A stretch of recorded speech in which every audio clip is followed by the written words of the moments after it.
মেয়েটির পেট দিনের পর দিন বড় হচ্ছিল, কিন্তু কেউ জানত না যে বাচ্চার বাবাকে। তার সৎ মা ছিল অত্যন্ত চতুর আর বিষাক্ত। সে চেয়েছিল মেয়েটির বাচ্চা যেন যে কোনোভাবে নষ্ট হয়ে যায়। সে তার অকর্মণ্য ছেলেকে দিয়েও মেয়েটির ওপর জোর জবরদস্তি করার জন্য উস্কানি দিয়েছিল। আসলে মেয়েটি ছিল এক গরিব কৃষকের মেয়ে। তার বাবা অসুস্থ ছিলেন এবং চিকিৎসার জন্য অনেক টাকার দরকার ছিল। একদিন সে জানতে পারল যে রাজপ্রাসাদে ভোজ রয়েছে এবং সেখানে প্রচুর সবজির প্রয়োজন। তাই সে খুব ভোরে গাড়ি ভর্তি সবজি নিয়ে রাজপ্রাসাদে পৌঁছে গেল। ঠিক সেই সময়েই রাজকুমার প্রাসাদের বাইরে আসছিলেন। মেয়েটি ভুলবশত পথে প্রাসাদের রাঁধুনি ভেবে বসেছিল এবং বলল, দাদা, আপনি কি মাছ বাজারের প্রধান? সবজি নিয়ে এসেছি, সব একদম তাজা। রাজকুমার কিছুই বললেন না, শুধু মেয়েটির দিকে গভীর দৃষ্টিতে তাকালেন আর এগিয়ে গেলেন। যাওয়ার পথেও তিনি আরও একবার ফিরে তাকালেন। পাশে বসা ছোট সাহেব মজা করে বললেন, বাহ রাজকুমার, আপনি তো বড় ঘরের মেয়েদের দিকে ফিরেও তাকান না, অথচ এই গরিব সবজি বিক্রেতাকে দেখে দুবার ফিরে তাকালেন।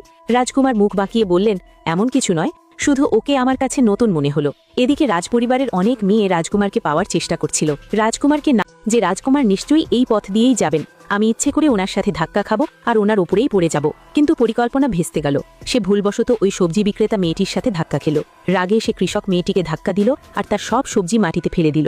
ঠিক তখনই রাজকুমার সব দেখে ফেললেন। যখন চতুর মেয়েটি কৃষক মেয়েটির মুখ নষ্ট করার চেষ্টা করল, রাজকুমার তখনই এসে মেয়েটিকে বাঁচিয়ে নিলেন। ধীরে ধীরে কাহিনী এগোতে থাকলো আর পরিস্থিতি এমন হলো যে ভোজে বিষ মেশানোর মতো ষড়যন্ত্রের মাঝে ওই কৃষক মেয়েটিকেই রাজকুমারের সহায় হতে হলো। রাজকুমার ভেবেছিলেন যে মেয়েটিও বাকি চতুর মেয়েদের মতো তার কাছে আসতে চায়, কিন্তু অবাক করা বিষয় ছিল এই যে তার ওই মেয়েটির উপর একদমই রাগ হলো না। পরে রাজকুমার তাকে পুরস্কার দিতে চাইলেন। মেয়েটি বলল যে তার কিছুই চায় না, সে শুধু তার অসুস্থ বাবার জন্য টাকা রোজগার করতে চায়। রাজকুমার ভাবলেন তার টাকার প্রয়োজন, তাই তিনি তার দামি জেড পাথরটি তাকে দিয়ে দিলেন এবং বললেন যে এটি দিয়ে তোমার সারা জীবন খুব শান্তিতে কেটে যাবে। 8 মাস পর মেয়েটির পেট অনেক বড় হয়ে গেল। তার সৎ মা এবং সৎ ভাই তাকে কথা শোনাতো, অপমান করত। তার অবস্থা খুবই খারাপ ছিল। একদিন সৎ মা তার ছেলেকে বলল, যা ওর বাচ্চাটা নষ্ট করে দে। রাতে সৎ ভাই মেয়েটিকে মারতে এলো। মেয়েটি সাহস করে মোমদানির স্ট্যান্ড তুলে তাকে আঘাত করলো এবং পালিয়ে গেল। কিন্তু পালানোর সময় সে মাটিতে পড়ে গেল। তার অবস্থা খারাপ হতে শুরু করলো। ঠিক তখনই ছোট সাহেবের গাড়ি সেখান দিয়ে যাচ্ছিল। মেয়েটি কাঁদতে কাঁদতে বলল, দয়া করে আমাকে বাঁচান, আমার বাচ্চাকে বাঁচান। ছোট সাহেব তখনই তাকে তুলে ডাক্তারের কাছে নিয়ে গেলেন। তখনই জানা গেল যে মেয়েটির পেটে যে বাচ্চা আছে তার বাবা আর কেউ নন, বরং স্বয়ং রাজকুমার।